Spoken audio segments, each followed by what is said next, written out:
소개받은 임수현입니다. 저는 비뇨의학과 전문이고 부총무로 섬기고 있습니다. 빨리 진행해 보겠습니다. 네. 작년에는 1,016명의 환자들이 이제 HIV로 진단이 됐는데 2019년보다는 좀 많이 감소되는데 이거는 코로나 영향으로 보시면 되고요. 전 세계적인 그래프와는 달리 이렇게 급격하게 올라가는 그런 그 양상은 비슷합니다. 그래서 전 세계와 유럽과 미국과 비교해 보면 다들 이제 감소하고 있지만 우리나라만 46%, 21.4% 이렇게 2019년, 20년도에 증가를 했고 1997년과 비교해 보면 750%, 600% 정도 증가해서 전 세계적으로 한 50% 감소하는 것과 비교해서는 굉장히 많이 증가를 했습니다. 누적 생존자도 역시 전 세계적으로는 이런 모양의 이제 완만한 그래프지만 우리나라는 이렇게 급격하게 올라가는 그래프고 2010년에 비교해서 130%가 증가한 상황입니다. 그래서 아시겠지만 이 코로나19 때문에 지금 보건소에서 검사 수가 많이 감소했습니다. 그래서 예전하고 비교했을 때 예전에는 한 44만 건이 매년 평균적으로 검사를 하고 있었는데 2020년도에는 한 60%가 감소해서 17만 건 정도 검사가 됐고 그중에 이제 에이즈 진단이 많이 이루어지는 지역에서 유난히 더 이렇게 검사 건수가 80% 정도 감소해가지고 결과적으로는 지금 이렇게 예전과 비교해서 이제 진단되는 환자 수들이 적어지고 있습니다. 연령대를 보시면 뭐 아시겠지만 20대, 30대가 지금 많은 비율을 한 67% 정도 많은 비율을 차지하고 있고 그중에 25에서 34세 구간이 40% 정도로 가장 많은 비율을 차지하고 있습니다. 85년부터 쭉 추세를 보시면 이렇게 노란 점선이 내국인의 이제 증가 양상인데 이 증가를 이끌고 있는 연령대가 20에서 24세, 25세에서 29세 이 젊은 층에서 많이 진단이 되고 있고 이 연령층에서 이 증가하는 추세를 이끌어가고 있습니다. 그래서 20에서 34세에서 한 60% 가까이 많이 진단이 되고 있습니다. 그래서 다른 그 감염병들하고 비교를 해 보면은 수두나 이런 이하선염 이게 어린 나이에 많이 발병되는 그런 감염병들이 있고 다른 것은 결핵이나 CR이 이건 이제 병원에서 많이 감염되는 거죠. 그 C형 감염 이런 것들은 노년층에서 많이 발병되고 있지만 유난히 에이즈는 지금 20, 30대에서 많이 발병이 되고 있고 이 적은 것 같지만 64종 전염병 그 감시 대상 중에 한 10번째 정도로 많이 발생을 하고 있습니다. 이런 특징은 이제 다른 성병하고 20, 30대 많이 발병하는 거랑 같은 그 양상인데 다른 성병인 뭐 매독이나 임질 이런 것들도 물론 남녀 비율이 한 3배 정도 남자에서 많이 발병되기는 있지만 HIV는 유난히 이게 보시면은 한 20, 30대 1 정도로 남자에게서 월등하게 많이 발병하고 있습니다. 미국도 마찬가지로 13세에서 24세 그리고 25에서 34세에서 많이 발병을 하고 있고 20, 30대 합치면 한 76% 정도 발병하고 있고요. 이 13세에서 24세를 따로 봤을 때 이 전체의 한 21%를 차지하고 있는데 이들의 대부분은 그 남성 동성애자 92%에서 진단이 되고 있습니다. 이 연령대에서 많이 진단되는 그 이유를 그 CDC에서 이런 식으로 분석을 했는데요. 그 성교육이 좀 부적절하게 이루어진다든지 위험한 성행위를 한다고 이렇게 쭉 나열이 되어 있는데 제가 개인적으로 가장 문제가 되는 걸로 판단되는 것은 이 성 파트너 수가 많다는 것입니다. 그래서 남성 동성애자들 중에 한 24%는 4명 이상의 파트너와 관계를 하고 있다 이렇게 통계가 나와 있고 또 한 가지는 나이가 많은 남성 파트너와 관계를 하는 그 학생들이 많다고 되어 있습니다. 그래서 나이가 많은 사람들은 아무래도 성 경험도 많고 파트너 수도 많고 다른 질병을 갖고 있는 그런 가능성이 많기 때문에 HIV 감염도가 더 높아질 수 있고 이들에게서 또 이제 성병이 같이 동반된 경우가 많기 때문에 HIV가 잘 걸릴 수 있다 이렇게 분석을 하고 있습니다.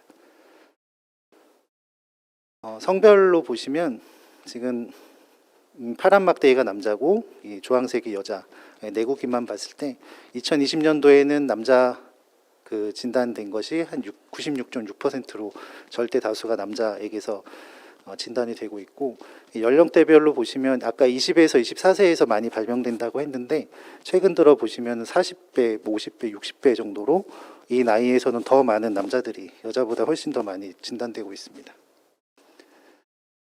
감염 경로를 보시면 이게 85년부터 2020년까지, 수혈은 2005년부터 이후에는 한 명도 없고, 그다음에 수식 감염은 2014년 이후부터 한 명도 없습니다. 그리고 최근에 이제 마약 주사 공동 주사기 사용이 조금 늘어나는 추세, 종종 나오는 추세고, 나머지는 다 이제 99.5%가 그동안에 다 성접촉의 의로 감염이 됐는데, 남자 여자 비율을 보시면 남자가 그동안에 93.4%를 차지하고 성접촉으로 99.5%가 감염이 됐는데, 이 전체를 따져봤을 때 동성간 성접촉으로 감염됐다고 보고한 사람 43%여서 저희가 항상 이런 통계는 의문을 갖고 있었습니다. 그리고 2020년도에는 조금 요 비율이 높아져서 동성 또는 양성간 성접촉으로 인한 감염은 한 56%를 보고했고, 남자들만 봤을 때는 한 58%라고 했습니다. 이게 전 세계적으로 보면 이제 아프리카 지역은 거의 이제 풍토병처럼 만연이 돼 있어서 그 지역을 빼고 보면 고위험군에서 93%가 발병을 하고 있습니다. 이 고위험군은 트랜스젠더, 게이, 그다음에 마약 주사기, 성매매 종사자 이렇게 있는데, 이들의 감염 위험도는 일반인보다 34배, 25배, 35배, 26배 높은 것으로 UNAIDS에서 발표를 했고요.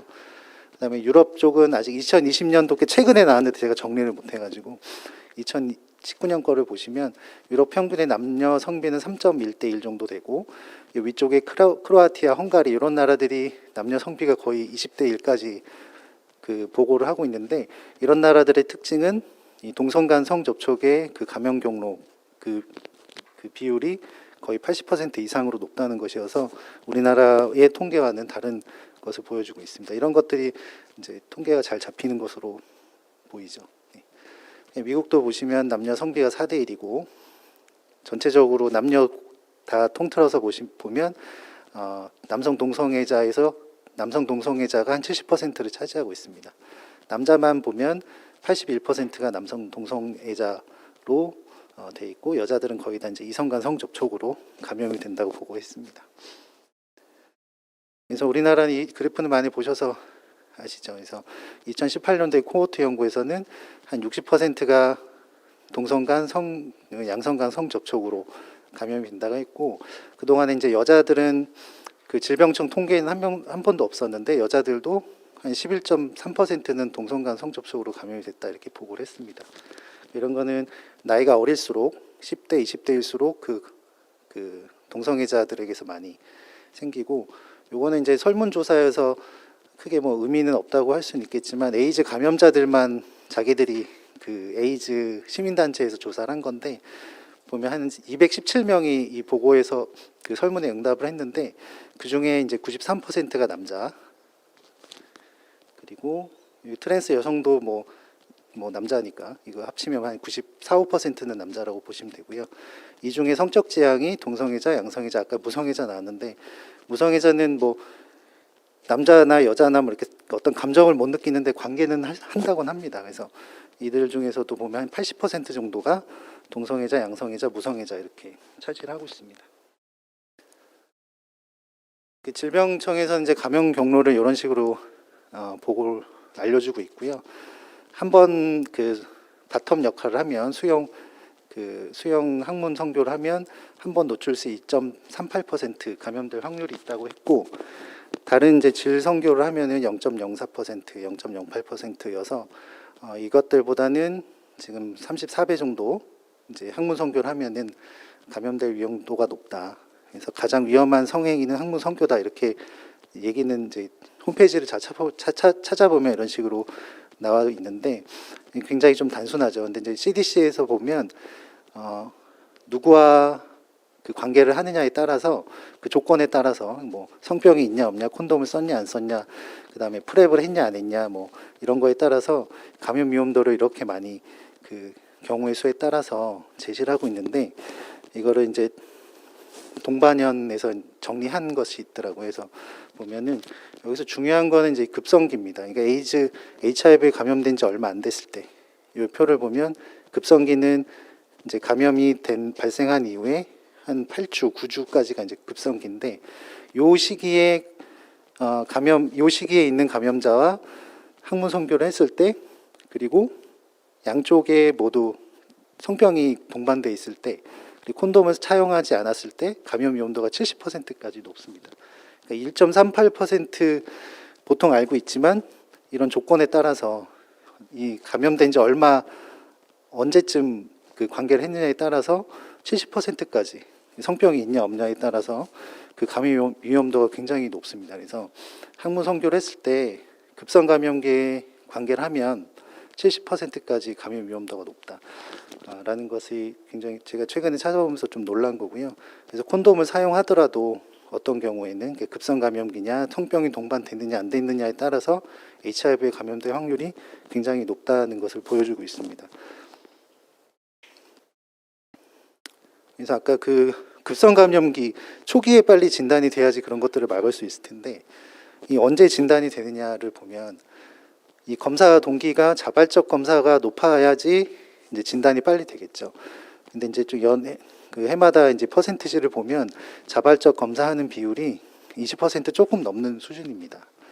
그래서 진단 당시에 그 CD4 T 세포수, 면역 세포를 이제 측정을 해보면 2020년 같은 경우는 200 이하면 에이즈로 진단을 하고 350 이하면 좀 진단이 늦었다 이렇게 보는데 이 조사 안 한 경우가 굉장히 많은데 이거는 좀 왜 이렇게 조사를 이 통계가 왜 안 나오는지 저는 잘 모르겠지만 어쨌든 이 조사 안 된 경우를 빼고 보면 진단이 늦은 경우가 굉장히 한 70%까지는 진단이 굉장히 늦은 상태에서 발견이 되는 것을 볼 수 있습니다. 그래서 200 이하인 경우가 한 50% 가까이 되고 200 이하와 350 이하를 합치면은 한 70%가 늦은 시기에 진단이 된다라는 것을 알 수 있겠습니다.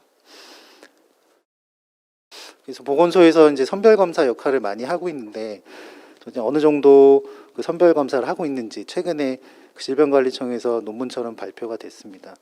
그래서 검사 동기를 익명 검사, 자발적 검사 뭐 이런 식으로 쭉 구분을 해서 통계가 나왔는데 2018년도에는 한 45만 건 정도 했고 2019년도에는 44만 건 정도 선별 검사를 했습니다. 익명 검사의 전체 검사 중에 익명 검사는 뭐 7.4%, 9.9% 자발적 검사 그러니까 그렇게 많은 포지션을 차지하진 않지만 여기 보면 양성 비율 전체 양성 된 사람들이 한 70% 이상 차지를 하고 있죠. 그래서 HIV 양성률이 0.46%, 0.28% 이렇게 좀 다른 검사 동기로 한 사람들보다 양성률이 굉장히 높고 2019년도도 마찬가지입니다. 그래서 제가 이거를 좀 따로 구별을 해서 아무래도 익명 검사나 자발적 검사는 내가 위험한 성행위를 했기 때문에 자기 이제 신분을 가리고 검사를 한다든지 자발적으로 검사를 했을 텐데 그런 사람들만 좀 묶어서 HIV 양성률을 보면 0.37% 정도 되고 이 외국인을 빼고 나머지 검사 동기로 검사한 사람들을 봤을 때 HIV 양성률은 0.02%로 이 두 개를 비교해 보면 한 19배 정도 차이가 납니다. 그래서 이제 위험한 성행위, 동성 간 성행위를 한 경우에 HIV 양성률이 높은 것을 좀 추측해 볼 수 있겠죠. 그래서 요거는 작년에 이제 그 정은성 교수님이 발표해 주신 건데 우리나라에 도대체 그 남성 동성애자들의 그 HIV 유병률이 어느 정도 될까 이런 것들 이제 발표를 해주셨습니다. 그래서 일반 인구와 비교했을 때 최소 71배, 최대 242배 높을 것이다 이렇게 논문들을 찾아서 말씀을 해주셨는데 저도 뭐 이런 것들을 좀 찾아보고 해서 나름대로 좀 추측을 해봤는데 아시아 지역의 이 MSMN의 HIV 유병률이 한 5.7% 정도 된다고 합니다. 그리고 다른 논문들도 보면 뭐 높은 거는 6.5% 이런 식으로 나와 있는데 대략적으로 한 5.5%라고 봤을 때 2020년도에 우리나라 총 인구 중에 생존 감염인이 14,538명 정도 되니까 2020년 우리나라 HIV 유병률은 0.018% 40% 정도 됩니다. 그래서 이거랑 좀 나누면 일반 인구보다 남성 동성애자들에게 HIV 유병률이 한 190배에서 한 200배 정도는 높을 것 같다. 제가 이렇게 추측을 좀 해보겠습니다.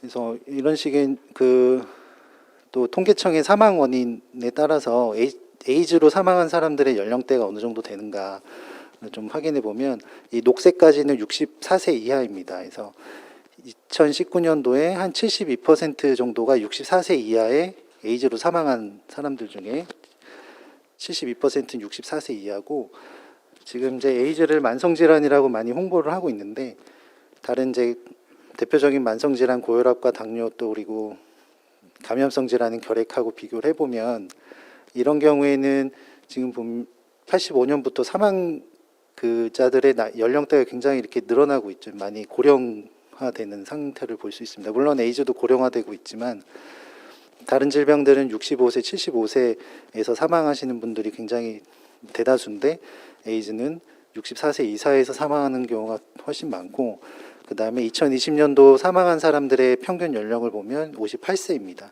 처음보다는 한 25년 정도 수명이 늘어나긴 했지만 우리나라 한국인 기대 수명 83세보다는 굉장히 짧습니다. 그래서 이거를 그냥 잘 관리하면 괜찮은 그냥 만성질환으로 홍보하는 것에는 문제가 있다고 생각을 합니다. 그래서 생존율을 보면 우리나라 논문 중에 이게 생존 경향과 생존율을 발표한 그 유일한 논문으로 제가 일단은 찾아보고 있는데, 여기 보면은 모탈리티 치명률이 한 10% 정도 됩니다. 요 시기가 2001년부터 2015년 사이에 항레트로바이러스 치료를 받은 사람들을 대상으로 조사를 한 것인데, 이들 중에 이게 사망자 중에 40%는 에이즈로 사망을 했고 나머지는 이제 에이즈가 아닌 그 질환으로 사망한 사람들이 있고 원인을 모르는 경우가 한 37% 정도 되는데, 이 논문의 결론은 이 시기에 지금 한 15년 정도 차이가 나죠. 이 시대에 이 HIV 환자의 생존율은 2001년과 2015년 사이에 향상되지 않았다라고 결론을 내렸고, 그 위험 인자로는 이제 40세 이상에 진단되거나 진단 시 세포수가 100 이하인 경우, 그러니까 늦게 진단되면 치료를 잘 받아도 사망할 가능성이 많다라고 얘기를 했습니다. 그래서 외국 논문들도 보면 이 논문들을 많이 인용을 해서 기대 수명이 78세까지 잘 치료를 받으면 78세까지 살 수 있다라는 것을 많이 홍보를 하고 있는데, 이제 조건은 이제 진단 당시에 그 면역 세포 수가 350 이상이어야 되고 치료를 이제 굉장히 잘 받아야 된다는 것이죠. 근데 이 같은 시기에 나온 논문들을 보면 HIV 진단 후 10년 내에 74%가 에이즈로 진행을 한다라고 했고, 고강도 항레트로바이러스 치료를 받은 에이즈 환자의 40%는 10년 내에 사망한다고 이렇게 굉장히 많은 수의 논문들을 메타 아날라이시스를 해서 이제 이런 결론을 내렸고, 또 최근에 영국, 캐나다, 일본 등에서 이제 사망률, 생존율을 연구한 논문들을 보면 에이즈는 HIV 양성 환자에서 사망의 대부분을 차지한다라고 했고, HIV에 감염이 되면 에이즈 질환으로 대부분 사망한다는 것이고요. 사망률은 일반 인구보다 여전히 더 높다. 영국에서 발표를 했고, 캐나다에서도 HIV 감염자 사이에서 상당한 사망률 감소가 관찰되었음에도 불구하고 여전히 미감염자들보다 사망 위험도가 높다라고 얘기를 했습니다. 일본 최근에 이제 2020년도에 발표한 논문도 보면 HIV 감염자의 사망률은 조기 진단을 받은 사람일지라도 일찍 진단을 받아도 일본의 일반 인구보다 사망률이 훨씬 높다라고 이렇게 결론을 내렸습니다. 그래서 이제 그 UNAIDS에서 에이즈를 퇴치하기 위해서 90 목표를 세우고 계속 노력을 하고 있는데, 전체 감염인의 90%는 진단을 받게 하고 그 중에 90%는 치료를 받고 그 중에 90%는 바이러스 억제에 성공시키자라는 목표입니다. 근데 이 분모를 어떻게 놓느냐에 따라서 조금 퍼센티지가 다른데요. 총 감염인 중에 84%가 진단이 됐다고 이제 UNAIDS는 발표를 했고요. 총 감염인 중에 73%가 치료를 받고 있고, 총 감염인 중에 66%는 바이러스가 억제된 상태로 지내고 있다라고 이게 2020년도에 발표를 했습니다. 이런 수치는 이제 2019년도보다는 조금씩 향상된 수치고, 미국은 이제 2019년 20년도 거를 보시면 87%가 진단이 됐고 그중 총 감염인 중에 76%가 치료를 받고 있고 총 감염인 중에 66%는 바이러스가 억제되어 있다 이렇게 얘기를 했는데 여기 연령대를 보시면 나이가 어릴수록 이 진단율이 좀 낮은 것을 볼 수 있습니다. 그럼 우리나라는 어떠냐 이렇게 보면 우리나라는 공식적인 통계는 없고 이런 이제 논문들만 좀 있습니다. 보면 이 논문이 최초로 우리나라 그 에이즈 진단율과 진단 시간을 추정한 논문인데 여기 보면 이 자료가 2009년부터 2015년까지 국민건강보험 시스템을 토대로 이제 그 추정을 한 것인데 2015년도에 미진단율이 한 42% 정도 된다고 했습니다. 그래서 거꾸로 계산하면 진단율은 한 58% 정도라고 했고 2020년도에는 이 진단율이 이게 미진단율이 37%니까 진단율이 한 63%까지는 올라갈 것이다라고 이렇게 파란박대기는 예측을 한 건데 지금 코로나19 영향 때문에 지금 그거는 달성을 못했을 거라 보고요. 여기서 중요한 거는 진단 시간이 감염이 발생한 시기부터 진단 시까지 평균 기간이 약 한 7년 정도 된다고 했습니다. 다시 이 그래프를 보시면 자연경과 치료받지 않았을 때 에이즈의 자연경과는 7년 정도 되면 이미 이 면역세포가 한 300 이하로 아니죠. 한 200 가까이 떨어지는 시기인데 200 이하면 에이즈라고 진단을 합니다. 그리고 7, 8년 정도 되면 이미 에이즈 증상이 나타나는 것으로 돼 있어서 우리나라의 경우는 대부분의 사람들이 이미 진단이 거의 에이즈까지 간 상황에서 진단이 된다. 이렇게 보면 되고 이제 이거는 이제 다른 나라들도 좀 비슷한 상황인 것 같긴 할 것 같습니다. 왜냐하면 이 잠복기 기간이 워낙에 길기 때문에 이 시기에 잠깐 증상이 있을 때 자기가 딱 인지를 해서 검사를 하지 않으면 이 몇 년 동안은 그냥 무방비 상태로 증상 없이 자기가 에이즈에 걸렸는지 모르고 지내지 않을까 이렇게 좀 생각이 되고요. 이 낮은 진단율 원인의 가장 큰 원인은 이제 자발적 검사가 부족하다라고 이제 결론을 내렸습니다. 그래서 우리나라 90 목표는 이것도 논문의 그냥 근거, 요 딱 한 논문인데요. 보면은 한 58% 진단, 그 다음에 치료받는 사람 한 87%, 질병관리청에서 발표한 건 96%가 치료받고 있다고 한 것도 있습니다. 그리고 억제 비율은 한 90% 정도 됩니다. 그래서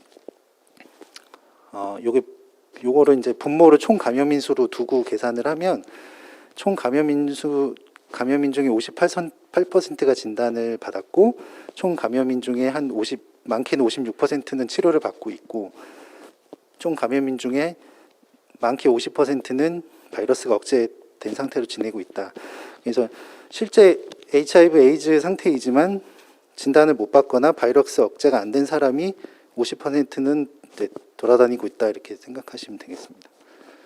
다른 나라들하고 비교해 보면 지금 유난히 2010년부터 2019년까지 이 증감률을 보면 이렇게 증가하는 그 지역이 중동 지역, 그 다음에 70%까지 증가한 지역이 동유럽, 중앙아시아 이렇게 있는데 우리나라도 뭐 비슷하죠. 30% 외국인 합치면 46% 증가했으니까. 근데 이런 지역들의 특징을 보면 이제 이렇게 진단율이 좀 낮은 지역이 있고 치료율이 낮은 지역이 있습니다. 근데 우리나라는 발견만 되면 치료는 잘 하니까 이렇게 진단율이 낮은 게 가장 큰 문제다라고 생각을 하고요. 근데 이제 코로나 영향으로 진단율이 2년간 더 낮아졌다는 거죠. 그래서 코로나19 이 통계를 보시면 뭐 다들 아시겠지만 지금 치명률이 이게 2월 10일 기준인데 좀 더 떨어진 것으로 알고 있습니다. 전체 치명률이 한 0.6% 정도 되는데 그리고 대부분이 다 70대 이상, 80대 이상에서 사망을 하죠. 코로나로 인해서. 근데 그게 또 코로나 때문에 그런 건지 지병 때문에 그런 건지 그것도 조금 애매한 상황이긴 하지만 어쨌든 이런 식으로 이제 치명률이 알려져 있는데 에이즈의 치명률을 누적 감염인 분의 누적 사망자로 나누면 2000년도에는 한 22% 정도 되고 2020년대는 16% 정도 됩니다. 그러니까 물론 이제 에이즈로 사망하시는 분들이 전체적인 절대적인 수로는 뭐 100명, 뭐 200, 뭐 그 정도라서 적긴 하지만 이 치명률만 보고 따지면 지금 코로나보다 훨씬 더 이게 위중한 질병임에도 불구하고 지금 코로나를 관리한다는 그 이유로 이 보건소에서 한 2년간 코로나 그 에이즈 선별 검사를 안 하고 있다는 것이 가장 큰 문제인데, 지금 다른 나라도 물론 마찬가지긴 합니다. 첫 번째 봉쇄 기간 동안에 한 41% 검진이 줄었고 진단과 치료도 한 37% 감소했다고 UNAIDS가 발표를 했는데, 근데 또 UNAIDS가 발표한 그 진단율을 보면 2019년보다 오히려 82%에서 84%로 증가를 했죠. 그리고 이게 제가 좀 개인적으로 중요하다고 제가 좀 쓴 건데, 에이즈는 대개는 이제 코로나는 걸려도 이제 고령층에서 많이 급성 질환으로 사망을 하지만, HIV 같은 경우는 10대, 20대, 30대에서 감염이 돼가지고 이때부터 계속 몇십 년을 약을 먹어야 되고, 그 약을 먹는 중에도 여러 가지 부작용이나 동반 질환들을 경험할 텐데, 뭐 그런 고통들도 있고, 그다음에 이 치료를 잘 받아도 생존율이 개선되지 않고 있다는 것, 그리고 기대 수명도 25세 일반 인구보다 짧다는 것, 이런 것들을 다 감안해 보면 이제 이 에이즈라는 질환이 절대 코로나에 밀려서 이 예방 관리가 안 되는 상황인데 지금 좀 손 놓고 있다라고 보고 있습니다.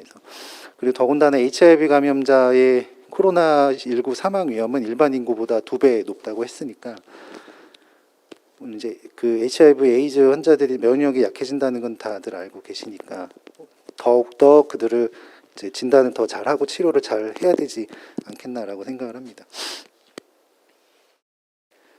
질병관리청에서 이제 하는 것들을 보면 이제 조기 발견해야 되고 환자 치료 잘해야 되고 연구 개발해야 되고 홍보 잘해야 된다라는 것들을 잘 정리를 했는데, 저는 이게 1번으로 가야 되지 않을까 싶은데, 지금 질병 예방 차원에서 1차, 2차, 3차 예방이 뒤에 이제 뭐 얘기가 되겠지만 지금 2차나 3차 예방에 지금 집중하고 있는 것으로 보입니다. 그래서 물론 이제 그 홍보물들을 보면 이제 에이즈는 뭐 안전한 질환이다라는 것들을 일반인들에게 많이 홍보하고 있고, 콘돔으로 예방이 쉽다는 것을 이렇게 얘기하고 있고요.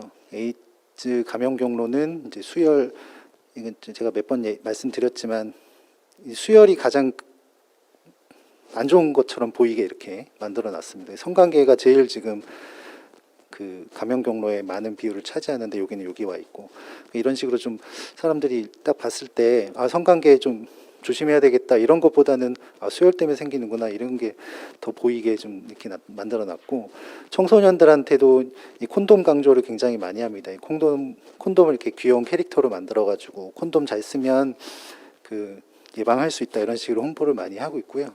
이런 만화들도 있고, 그다음에 이런 유튜브 홍보도 많이 하고 있고, 여기도 이제 콘돔은 나이 제한 없이 아무 데서나 원하면 이제 살 수 있다 이런 식으로 가르쳐 주고 있습니다. 최근에 조금 좋아지긴 했는데 HIV 감염 경로는 명확하며 99% 이상은 성관계로 감염된다라는 것을 이렇게 브로셔를 만들어서 하고 있고, 에이즈 예방은 꼭 지켜주세요 하면서 안전한 성관계를 강조하고, 그다음에 콘돔 사용을 강조하고 있습니다. 조기 검사하고. 그래서 이런 식으로 콘돔 사용하는 방법을 되게 친절하게 이렇게 보여주고 있습니다. 이거는 고위험군을 대상으로 만든 브로셔인데, 조기 진단이 조금 더 조기 진단을 더 잘 받아라라는 것들이 좀 더 강조가 되어 있고, 이제 콘돔 쓰는 방법 나와 있고, 여기 보면 이제 그 U는 U라고 돼 있는데, 이건 그 검사했을 때 바이러스가 검출되지 않으면 검사될 다른 사람한테 전파시킬 위험이 거의 없다라는 그런 캠페인입니다. 이게 전 세계적으로 이 캠페인을 많이 하고 있는데, 요거에 대한 내용도 이따가 좀 잠시 보겠습니다. 이제 콘돔 강조를 많이 하고 있지만 콘돔 예방 효과가 여러 논문들을 보면 63% 예방 효과, 뭐 50% 정도, 70% 정도, 여기도 70% 정도 예방 효과가 있다고 하는데, 여기서 단서는 콘돔을 항상 사용하는 경우입니다. 근데 여기 밑에 보면 남성 동성애자들의 16%만 일관되게 콘돔을 사용한다라는 논문들이 있고요. 그리고 최근에는 이 남성 동성 게이들이 오히려 이제 콘돔 쓰는 그 비율이 많이 줄어들고 있다고 합니다. 상대방이 에이즈에 걸려 있든 안 걸려 있든 상관없이, 그리고 뭐 예방적으로 약을 먹든 안 먹든 상관없이 10년 동안 콘돔 사용률이 줄고 있다라고 얘기를 했는데, 저는 개인적으로 이게 뭐 문화가 성쾌락, 자유, 뭐 해방, 뭐 이런 것들을 지금 강조하는 상황에서 콘돔 쓰는 게 솔직히 성관계라는 게 충동적으로 하는 경우가 많은데 이거는 이제 뭐 항상 준비해서 하기가 어렵겠죠, 쉽지 않겠죠. 예.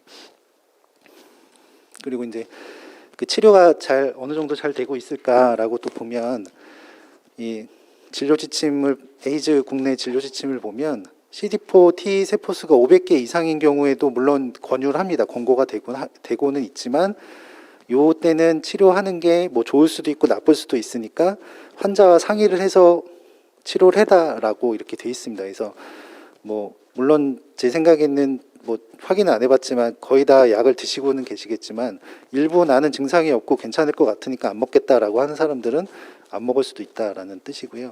그다음에 치료 중에 바이러스 억제 실패에 이르는 사람들은 어떻게 할 것인가 이런 내용들이 있는데 치료 실패와 연관되어 있는 것들은 치료 시작 시에 바이러스 역화가 높은 경우, 치료 시작 시 낮은 그 면역 세포, 그다음에 에이즈가 이미 발생한 경우, 동반 질환이 있는 경우 등등이 있고 또 약제 수능도가 떨어지는 경우들이 있습니다. 그러니까 전체적으로 보면 진단이 늦어져서 늦게 치료를 시작하면 치료 실패할 확률이 높다는 것이고, 그다음에 약제 수능도가 떨어지면 당연히 잘 안 되겠죠.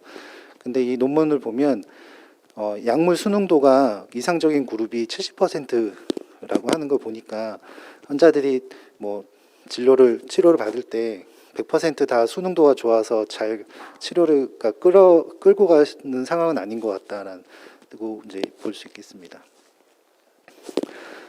그래서 이게 그 미검출되면 전파되지 않는다라는 것들은 이제 요 두 논문이 키 논문인데요, 키 페이퍼인데 이게 파트너 1이라는 게 2016년도에 자마에 실린 것입니다. 여기 보면 이성애자 커플, 동성애자 커플을 다 같이 연구를 한 것인데 한 대상 커플이 한 888 커플이 있습니다. 근데 이 중에 그 한 명은 양성이고 한 명은 음성인 파트너죠.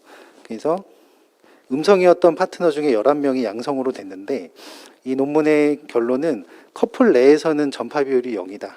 근데 이들은 왜 걸렸냐 하면 다른 파트너와 콘돔 안 쓰고 성관계를 했기 때문에 이렇게 된 건데, 물론 이제 이것도 비슷한 내용입니다. 그래서 그 여기 동성애자들만 보면 한 30% 정도는 다른 파트너와 관계를 한다고 보고를 했습니다. 이게 이성애자들은 그 비율이 굉장히 낮거든요. 한 4% 정도 되는데 동성애자들은 33%가 다른 파트너와 관계를 한다고 했고, 이 논문은 동성애자들만 대상으로 이 논문에 이어서 이제 그 커플 수를 더 늘리고 추적 기간을 조금 더 늘려서 발표한 건데 여기도 보면 다른 파트너와 관계하는 퍼센티지가 한 37% 정도 됩니다. 그러니까 한 명이 양성자가 약을 잘 먹어서 미검출이 되든 그 상대방 커플이 이제 동성애자들의 성행위의 특징이 좀 파트너 수가 많고 문란한 성행위를 한다는 것이잖아요. 그래서 이 한 사람이 아무리 약을 먹어도 반대 다른 파트너가 자기가 하던 성행위를 계속 그렇게 여러 사람들하고 하면 걸릴 수 있다라는 것 우리 꼭 알아야 되고 알아야 되겠습니다. 그래서 우리나라 뭐 이런 이제 평가를 해서 2014년도에 뭐가 문제인지 잘 평가를 해가지고 계획들을 세웠는데 여기 보면 남성 동성애자가 제일 좀 집중해야 된다 이런 것들을 잘 그 평가를 했지만 실제로 내가 이 정부에서 뭘 먼저 해야 될지 보면은 다들 이 법제도, 인권 존중, 뭐 삶의 복지 이런 쪽이 굉장히 좀 가중치를 많이 둬서 진행을 했다고 볼 수 있고요. 이 보면 이제 어떤 사람들한테 어떤 홍보를 핵심 메시지로 전할 것인가, 안전한 성, 감염 포용, HIV 자발적 검사, 그다음에 지속적인 콘돔 사용, 에이즈는 만성질환이다, 감염인을 존중해라, 주로 이런 쪽에 많이 집중이 돼 있고 금욕이라든지 뭐 파트너 수를 줄여야 된다든지 우리가 중요하게 생각하는 그런 것들은 굉장히 가중치가 낮아서 이때 이제 정책이 지금 보면 그 감염자들의 인권들에 조금 더 집중이 돼 있고 그다음에 관계를 좀 줄여라, 파트너 수를 좀 줄여라 이런 거보다는 그냥 콘돔을 잘 써라 이런 식으로만 좀 홍보가 되고 있는 것 같습니다. 뭐 그런 원인들은 이제 이런 인권보도 준칙이라든지 이런 거에서 그 동성애와 에이즈를 연관시키지 말라는 것들이 있어서 홍보가 잘 안 되고 있는 상황이고, 그래서 이제 청소년들이 에이즈의 심각성에 대해서 한 70%는 이런 내용들을 들어본 적이 없다라고 이제 한국가족보건협회에서 좀 발표를 했었죠. 그래서 질병관리청에서도 보면 2010년까지는 이런 자료들을 좀 충실하게 보고를 했었는데 2012년 이후부터는 보고 이제 이런 통계 자료들을 잘 내놓지 않는 상황이고요. 그래서 이게 좀 중요한 것은 이제 1차 예방, 2차 예방, 3차 예방, 질병의 예방에 중요한 것은 이 정보 제공이 제일 중요하다. 그래서 예방에서 제일 중심 역할을 하는 것은 정보 제공이다. 그래서 이 정보 제공이 있는 그대로 투명하게 그 제공을 해서 스스로 이런 것들을 인식하고 자기가 스스로 동참할 수 있도록 그렇게 유도하는 것이 중요한데 이런 정보 제공이 제대로 잘 안 되면 예방은 어려워진다라고 이 책에서 이제 얘기를 해서 좀 인용을 했습니다. 이제 폐암 보면 폐암의 약 70%는 흡연이 원인이다 이런 최근에 나온 보도들이 있죠. 이제 그 담배가 원인이지만 흡연은 이제 흡연이 원인이다라고 이렇게 얘기를 합니다. HIV라는 것은 그 어떤 그 관계를 통해서 어떤 행위를 통해서 들어오는 것이기 때문에 그 행위와 그 질병은 분명히 연관성이 있다라는 것을 그 얘기를 해야 되겠고 이런 노력들로 인해서 최근에 이제 청소년들의 흡연율이 굉장히 남자는 65 거의 이제 남녀 공이 65% 정도 흡연율이 감소를 했습니다. 네, 뭐 내용들은 네 이고요.